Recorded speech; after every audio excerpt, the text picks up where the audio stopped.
ഇവനെന്താ ഈ phone switch off ആക്കി വെച്ചിരിക്കണത്? ഓണാക്കാത്തെന്താ? ഇതിപ്പോ 2-3 ദിവസം ആയല്ല. ഈ ഫോൺ കേടാണെങ്കിൽ അവനക്ക് വേറെ ഫോണിന്ന് വിളിച്ചൂടെ?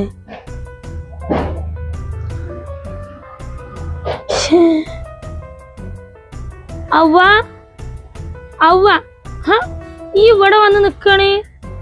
ആ, ഞാൻ വെറുതെ വന്നതാ.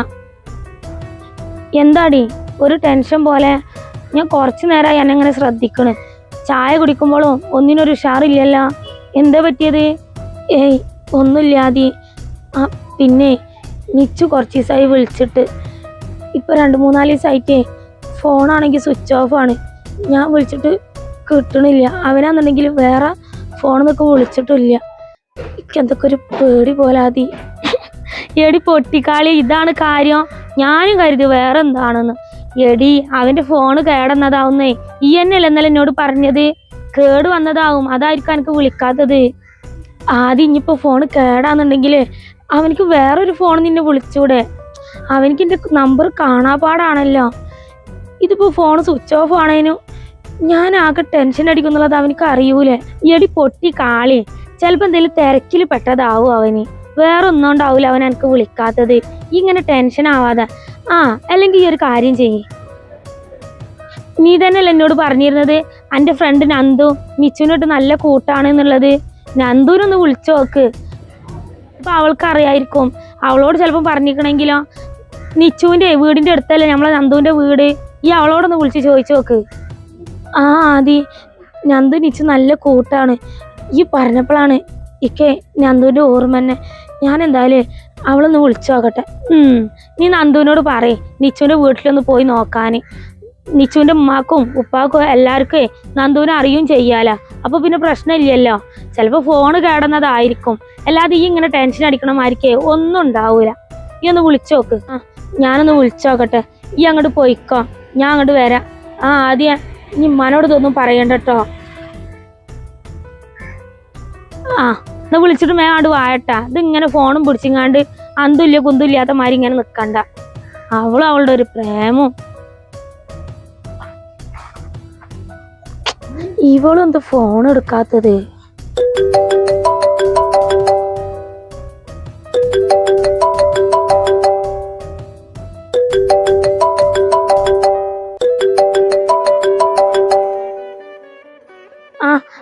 നന്ദു, എവിടെ നീ?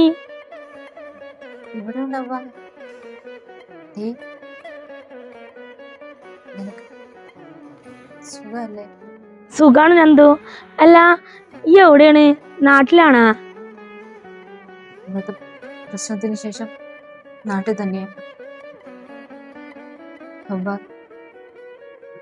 എനിക്ക് അവന്റെ ചിരിച്ച മുഖം മനസ്സിൽ നിന്ന് ഫോണിലടി.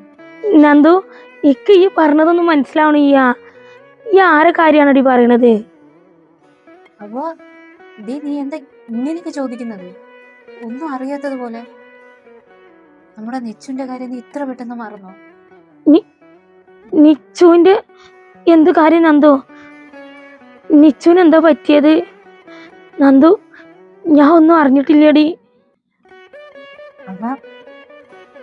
നീ എന്താ നീ പറയുന്നത്?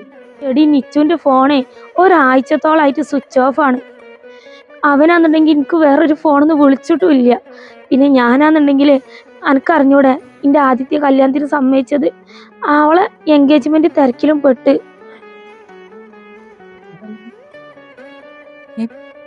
ഒന്നും അറിഞ്ഞിട്ടില്ലേ? എൻഗേജ്മെന്റ് കഴിഞ്ഞ മുതൽക്ക് ഞാൻ അവനക്ക് വിളിക്കണതാണ്. അവനോട് പറഞ്ഞിരുന്നല്ലോ ആദ്യന്റെ എൻഗേജ്മെന്റ് കഴിഞ്ഞിട്ടുണ്ടെങ്കിൽ പെണ്ണ് കാണാൻ വരാന്നൊക്കെ. അല്ലെങ്കിൽ വീട്ടില് ആദ്യം കല്യാണത്തിന് സമ്മതിച്ചിട്ടുണ്ടെങ്കിൽ ഉടനെ തന്നെ ഉമ്മാനും ഇപ്പാനും കൂട്ടി വരാന്നൊക്കെ. അന്ന് മുതൽ ഞാൻ അവനക്ക് വിളിക്കണതാണ്. ഫോൺ സ്വിച്ച് ഓഫ് ആണ്. ഇപ്പൊ വിളിച്ചപ്പോഴും അവന്റെ ഫോൺ സ്വിച്ച് ഓഫ് ആയപ്പോഴേ എന്നോട് ആദ്യത്തെ പറയേ അനക്കൊന്ന് വിളിച്ചോക്കാന്. എൻ്റെ വീടിന്റെ അടുത്തല്ലേ നിച്ചുവിന്റെ വീട്. നന്ദു, നിച്ചുവിന് എന്താടി പ്രശ്നം? അവന്റെ വീട്ടിലത്തെ എന്തെങ്കിലും പ്രോബ്ലം ആണോ? അവനോട് പറഞ്ഞിരുന്നു അവന്റെ ഇക്കാക്ക് ഞങ്ങളെ കല്യാണത്തിൽ തമ്മിലൊരു എതിർപ്പുണ്ട് എന്നുള്ളത്. ഞാൻ അതിനെ ചൊല്ലി എന്തെങ്കിലും പ്രശ്നം ഉണ്ടായടി? നിച്ചെന്നുണ്ടെങ്കിൽ ഒരു ചൂടനാണേനു. ഒന്നുമില്ല, ഞാൻ കുറച്ച് തിരക്കില്ല. ഞാൻ നിന്നെ പിന്നെ വിളിച്ചോളാം. നന്ദു ഈ പറഞ്ഞിട്ട് വെക്ക് ഫോണ്. ഈ പിന്നോട് എന്തോ പറഞ്ഞല്ല, നിച്ചുവിന്റെ മുഖം മനസ്സൊന്ന് പോണില്ല എന്നൊക്കെ.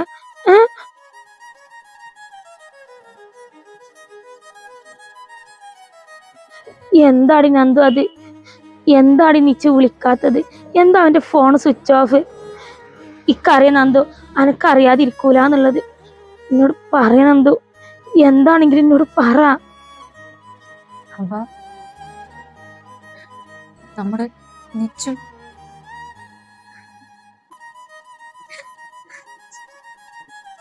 നന്ദു എന്താടി? എന്താ എന്റെ നിച്ചുവിന് പറ്റിയത്? അവനക്ക് കുഴപ്പമൊന്നുമില്ലല്ലോ? പോയടി. നിച്ചു നമ്മളോടൊന്നും പറയാതെ. നന്ദു എന്താ ഈ പറഞ്ഞത്? നിച്ചു എവിടെ പോയിന്നാ?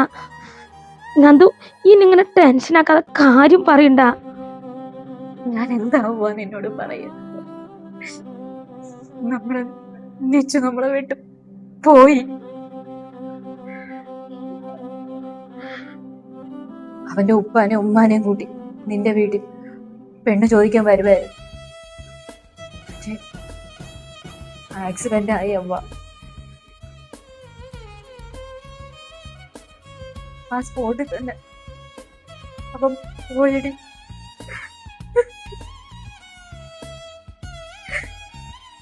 നീ എന്ന് വെച്ച അവന് ജീവനായിരുന്നു.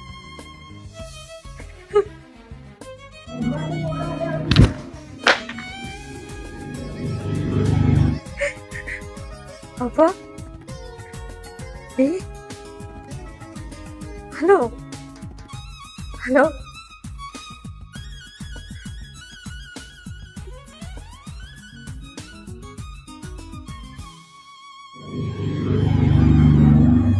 അവ ഹലോ.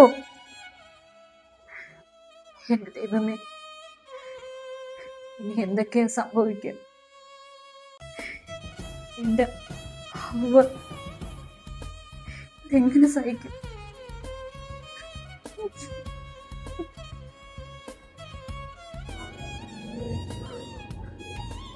അവ്വ വിളിച്ചടി നന്ദുവിന്. എന്താ പറഞ്ഞത്? നിച്ചുവിനെ കണ്ടീനാലാ? എന്താടി? എന്താ മോളെ ഈ ഇങ്ങനെ നിക്കണത്? എന്താ നന്ദു പറഞ്ഞത്? എടി അവ്വ, ഈ എന്താ ഈ ഒരേ നൃത്തം നിക്കണത്? ഇത് കേൾക്കാൻ പാടിയാത്തത് കേട്ട പോലുള്ള നൃത്തം. പോയാതി പോയി എന്നെ നെച്ചു പോയാതി.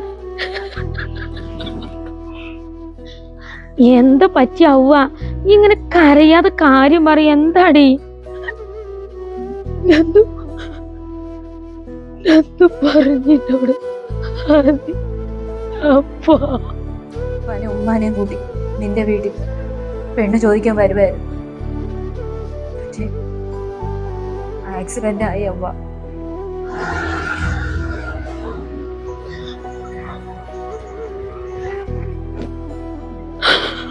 ഒരൊറ്റ പ്രാവശ്യം പോലും കാണാൻ പറ്റി.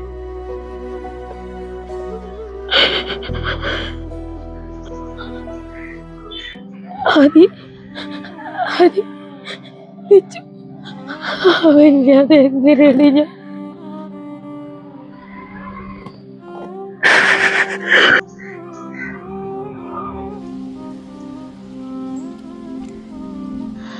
മോളെ, ഇമ്മാന്റെ കുട്ടി ഇങ്ങനെ കരയല്ലേ. ഇമ്മാക്ക് ഇതൊക്കെ പടം കണ്ടിട്ട് വേജാറാവുണ്ട് പോന്ന. ഇമ്മാന്റെ കുട്ടി ഇങ്ങനെ കരയല്ലേ. പഠിച്ചോനെ, എന്ത് പരീക്ഷണല്ല അതിന്റെ മക്കൾക്കിത്. ഒരു വാക്ക് പോലും പറയാതെ പോയില്ല. എന്നോട് പറഞ്ഞതാണ് അവ ഞാൻ ഒറ്റ കാക്കൂല എന്നുള്ളത്. എന്നിട്ട് ആദ്യം ഒരാഴ്ച അവരായി ആരും എന്നോടൊരു വാക്ക് പറഞ്ഞില്ലല്ലോ. ഇനി അതുപോലെ ഞാൻ അങ്ങോട്ട് വിളിച്ചിട്ടല്ലോ പറഞ്ഞത്.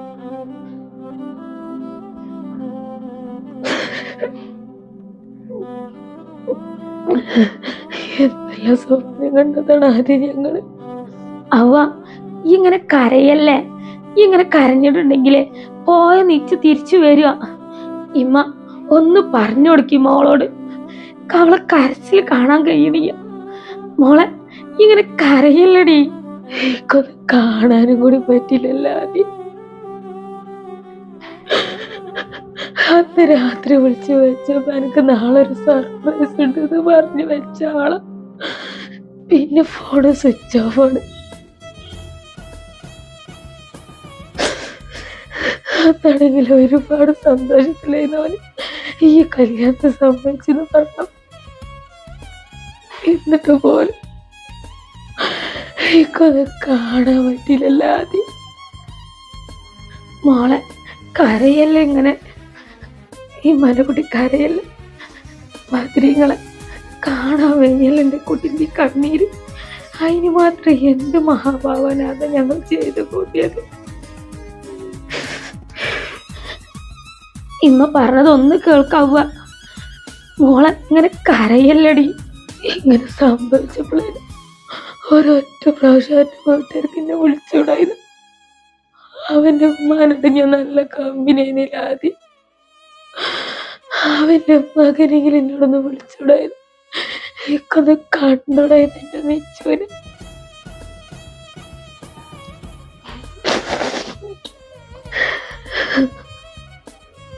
മോളെ ഈ ഞാനും ഉമ്മയൊന്ന് പറഞ്ഞതൊന്ന് കേൾക്ക്. ഈ ഇങ്ങനെ കരയല്ലേ, നമുക്ക് വേണമെങ്കിൽ നിച്ചുവിൻ്റെ കൂടെ ഒന്ന് പോയി നോക്കാം. ഇങ്ങനെ കരയല്ലേ മോളെ, വല്ല അസുഖം വരും. ഇനി ഒരിക്കലും ഞങ്ങൾ കാണൂലല്ലോ ആദ്യം.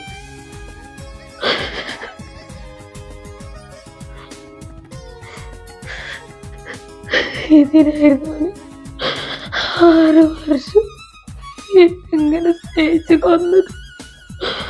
ഒരു നിമിഷം കൊണ്ട് ഒരു വാക്ക് പോലും പറയാതെ പോവാനായിരുന്നു.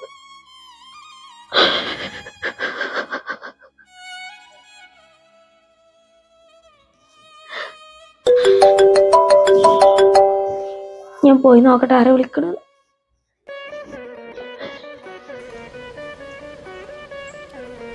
ഹലോ.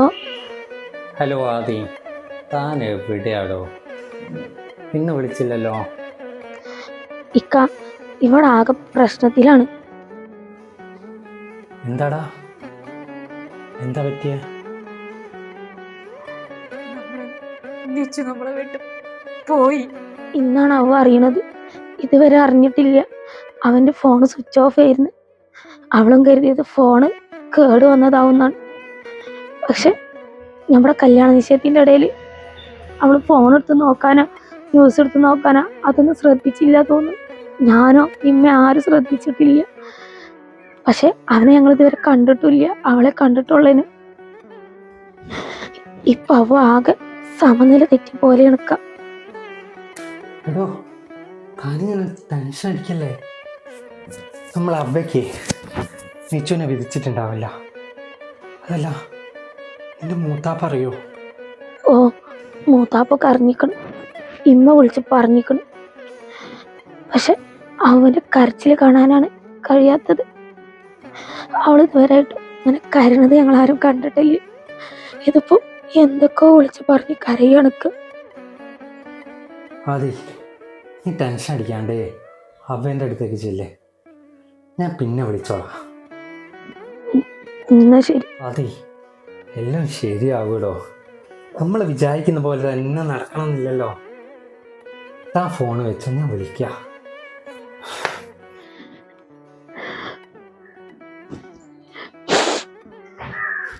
ഇങ്ങനെ കരയല്ലേ. ഇമ്മ എന്തായാലും മൂത്താപ്പാക്കൊന്ന് വിളിക്കട്ടെ, നമുക്ക് പോയൊക്കെ കോഴിക്കോട് വരെ നിച്ചുവിൻ്റെ പെരയിൽ പോയൊക്കെ. ചിലപ്പോൾ ഇയും കൂടി ടെൻഷൻ ആവണ്ട. അതുകൊണ്ടായിരിക്കും ഒരു എന്നോട് പറയാഞ്ഞത്. വേറൊന്നും ആവൂല മോളെ. പിന്നെ അവൻ്റെ ഉമ്മാനിപ്പാൻ്റെ അവസ്ഥ, അവിടുത്തെ ഇളയ മോനല്ലേ, ഒന്ന് ആലോചിച്ച് നോക്ക്. എൻ്റെ അതേ അവസ്ഥ തന്നെ ആവും അവിടെ. ഇങ്ങനെ കരയല്ലേ. കരഞ്ഞോണ്ട് നമ്മൾ നിച്ചു എനിക്ക് തിരിച്ചു കിട്ടുമോ? ഇല്ലല്ലോ. ഇക്ക് സഹിക്കണില്ലമ്മ. ഇക്ക് ഞാനെ കാണാൻ കഴിയൂലല്ലമ്മ. എന്നാലും പെട്ടെന്നൊരു ദിവസം കാവില്ല എന്ന് പറയുമ്പോ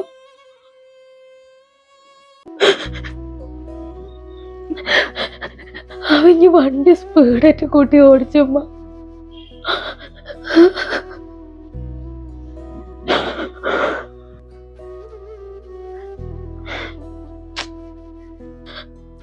ഇല്ലമ്മ, ഒരിക്കലും അവന് വണ്ടി സ്പീഡ് ഓടിക്കൂല.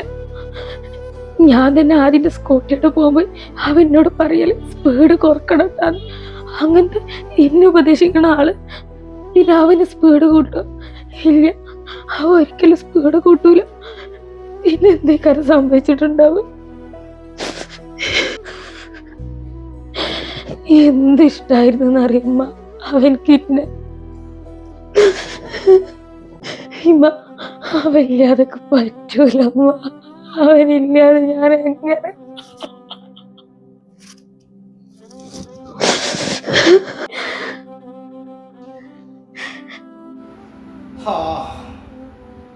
ഇതിപ്പോ വല്ലാത്തൊരു പരീക്ഷണമായില്ല എന്റെ കുട്ടിക്ക്. മോളെ അവ ഇത്ത പറയണത് ഒന്ന് കേൾക്കും മോളെ. മോളിങ്ങനെ കരയല്ലേ. മൂത്താപ്പയാണല്ലമ്മ. ഹലോ മൂത്താപ്പ.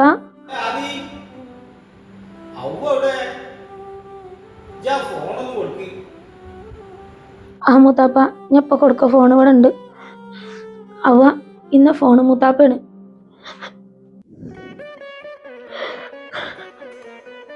മൂത്താപ്പ, എന്റെ നിച്ചു. എന്റെ കുട്ടി ഇങ്ങനെ കരയാതെ പടച്ചോന്റെ വിധിയല്ലേ, ഞമ്മക്ക് തടുക്കാൻ പറ്റുമോ? ഇങ്ങനെ കരഞ്ഞ നിച്ച് തിരിച്ചു വരുമോ? മോളെ, മൂത്താപ്പാന്റെ മോളിങ്ങനെ കരഞ്ഞ ആദ്യം ഉമ്മാക്കൊക്കെ സങ്കടാവും. നിച്ചുവിനെ കണ്ടതും പരിചയപ്പെട്ടതൊക്കെ ഒരു സ്വപ്നം പോലാണ്ട് മറന്നേക്കണം. എങ്ങനെ മൂത്താപ്പ ഞാൻ എന്റെ നിച്ചുനെ മറക്ക? എനിക്ക് പറ്റൂല മൂത്താപ്പ. മറന്നേ പറ്റൂ. 2 ദിവസം കഴിഞ്ഞാല് ആദ്യമോളെ കല്യാണമാണ്. ആദ്യമോളെ സ്വഭാവം അറിയാൻ നമുക്ക്. ഇങ്ങനെ കരഞ്ഞാലേ ആദ്യമോളെ ഈ കല്യാണം മാടാന്ന്. അറിയാലോ, അനക്കും നിച്ചൂനും വേണ്ടിയിട്ടാണ് ആദ്യമോളെ ഈ കല്യാണത്തിന് സമ്മതിച്ചത്. മോൾക്ക് മൂത്താപ്പ അതൊന്നും പറഞ്ഞേണ്ട ആവശ്യമൊന്നുമില്ലല്ലോ. എന്റെ കുട്ടിക്ക് നിച്ചൂനെ പടച്ചോൻ വിളിച്ചിട്ടില്ല. അതുകൊണ്ടല്ലേ പടച്ചോൻ തന്നെ നിച്ചൂനെ കൊണ്ടുപോയത്.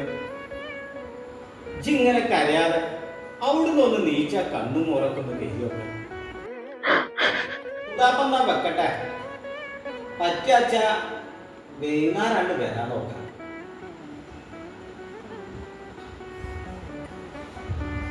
പടച്ചോനെ, ഒരു തലക്ക സന്തോഷാണെങ്കിൽ മറുതലക്ക കണ്ണീരാണല്ലോ എന്റെ കുട്ടികൾക്ക്. റബ്ബേ,